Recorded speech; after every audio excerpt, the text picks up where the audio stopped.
अखिलेश, जय उत्तर प्रदेश। धन्यवाद छोटेलाल जी। धन्यवाद। श्री राजेश रंजन जी।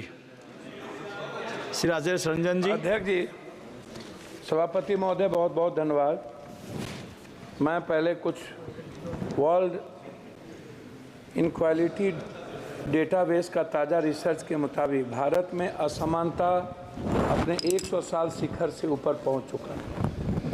भारत रिजर्व बैंक के गवर्नर रघुराजन कहते हैं कि भौतिक पूंजी पर जोर देने के साथ साथ मानवीय पूंजी के निर्माण पर ध्यान देने की ज़रूरत थी, जिसको नहीं दिया गया। आर्टिफिशियल इंटेलिजेंस की दुनिया का सामना करने के लिए तैयार हो सके, प्रथम फाउंडेशन की प्रकाशित रिपोर्ट 14 से 18 साल की उम्र वाली चौथाई बच्चे साधारण से लिखे हुए वाक्य भी नहीं पढ़ पाते हैं आज के इस हिंदुस्तान में। कोविड-19 की जगह के बाद स्वास्थ्य और एजुकेशन पर सबसे ज़्यादा यदि किसी को झटका लगा तो वो बच्चों को लगा है। दूसरी सबसे बड़ी बात ये है कि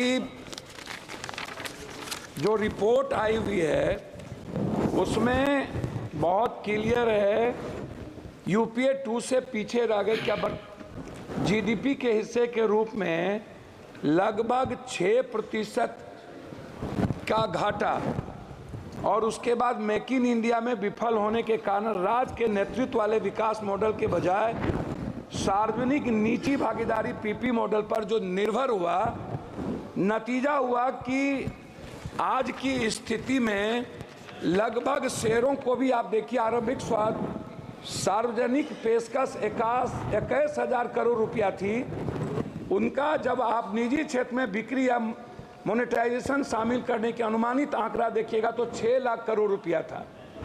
भारत के कार्यबल 20% ही औपचारिक रोजगार जुड़ा हुआ है।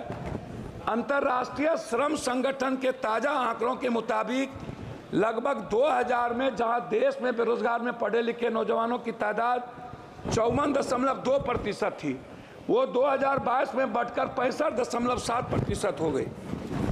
उस तरह दुनिया के कारखानों में तब्दील करने की जो मेक इन इंडिया की सबसे बड़ी बात थी, जिसमें $25 अरब मोबाइल इलेक्ट्रॉनिक्स वाली कंपनियों को दिया गया भारत सरकार के द्वारा युवाओं को आगे बढ़ाने के लिए, जिसमें 1.3% भी, ये आंकड़ा मेरा नहीं है, ये आंकड़ा भारत सरकार का है, वो स्थिति इसमें पैदा हो गई कि हमने यूथ को आगे नहीं बढ़ा पाया। लगभग 40% श्रमिक किसी क्षेत्र में काम करते हैं और केवल 20% ही विनिर्माण नौकरियां या आईटी जैसी व्यावसायिक सेवा में काम करता है।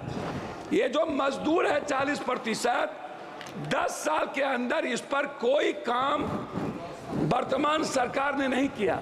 खास तौर पर अनुसूचित जाति एससी, अनुसूचित जनजाति एसटी, पिछड़ा वर्ग ओबीसी आरक्षण के संदर्भ में आप उठा करके देखिएगा, जितनी प्राइवेट नौकरियों की बात आई नियोजित, उस पर कभी भी आज तक सभापति महोदय निजी आरक्षण को लेकर के वर्तमान सरकार 10 सालों में कभी भी किसी भी बजट में प्राइवेट आरक्षण को लेकर एसटी एससी अत्यंत पिछड़े वर्ग के लिए जब आपने सरकारी नौकरी खत्म कर दी, उसी का एक हिस्सा है बजट में जो आया है ओबीसी वर्ग के लिए, जिनकी राह में कठिनाई, छात्रों की pre 210 crore, post matric 10 crore, लगभग 921 करोड़, छात्रवृत्ति नेशनल फेलोशिप 55 करोड़, विदेशी शिक्षा की सब्सिडी स्कीम 25 करोड़ तथा छात्रावास योजना पर 45 करोड़ रुपया की अनुमानित, मतलब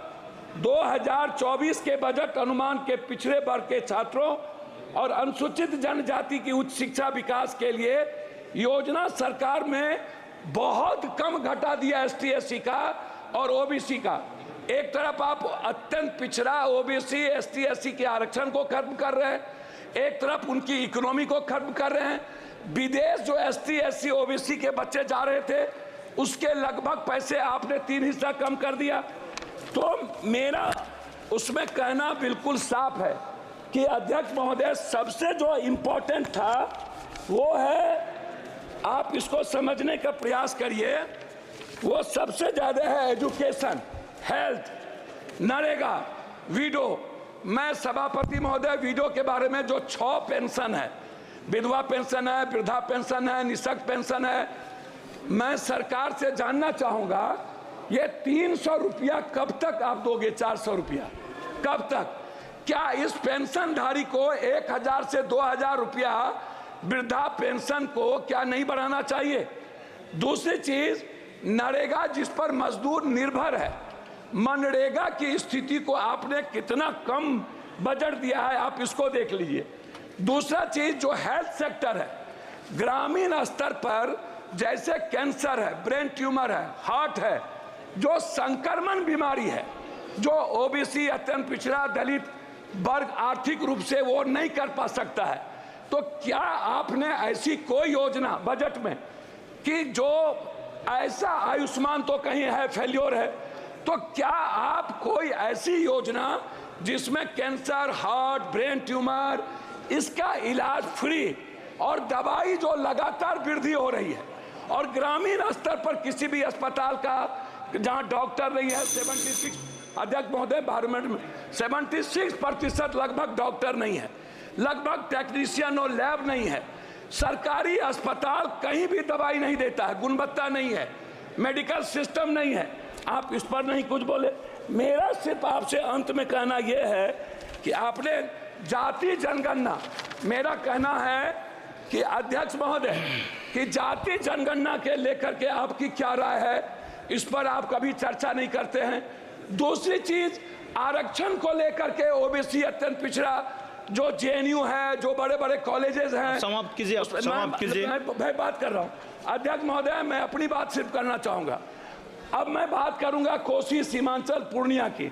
मेरा रिक्वेस्ट आपसे यह है कि पूर्णिया में IIT और IIM का हब, सीमांचल पूर्णिया में केंद्रीय विश्वविद्यालय, अखिल भारतीय आयुर्वेदिक संस्थान सहरसा में, आप समाप्त लगभग मैं समाप्ति कर रहा हूं अपनी बात करके, कोर्ट स्टेशन और पूर्णिया जंक्शन में वाशिंग पीठ, लगभग कोसी नदी पर हाई डैम, पूर्णिया बिहार को उप राजधानी, दूसरा उच्च न्यायालय बेंच की अभिलाष कर रहा हूं, मक्का और मखान। मैं आपसे आग्रह करूंगा सौमित्र खान जी, सभापति प्लीज कंक्लूड, प्लीज।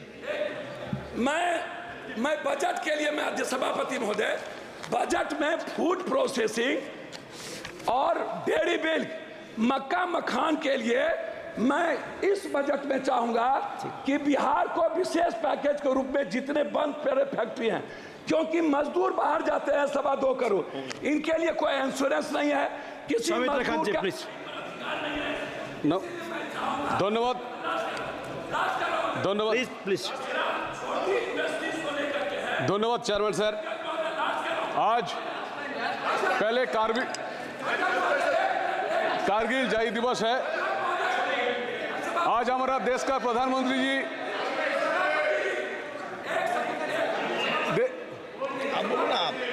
आप पहले धन्यवाद देना चाहता हूं, जहां देश का प्रधानमंत्री जी हमारा। एक सेकेंड आप, मेरा 15 सेकंड में बोले, 15 सेकंड। मेरा आग्रह है अध्यक्ष जी, ये जो आप जैसे आंगनबाड़ी, रसोईया, आज कारगिल जय दिवस, ममता, आशा, नियोजित, संविदा, शिक्षा मित्र, मेरा 2 ही इसमें सबमिशन है।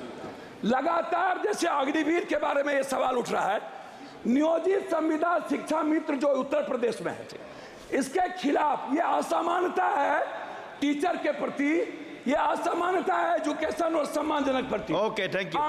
धन्यवाद सर। राजेश आज प्लीज कंक्लूड। कोई चीज आज सौमित्र खान जी प्लीज स्टार्ट। सर धन्यवाद, प्लीज से नमन करता हूँ।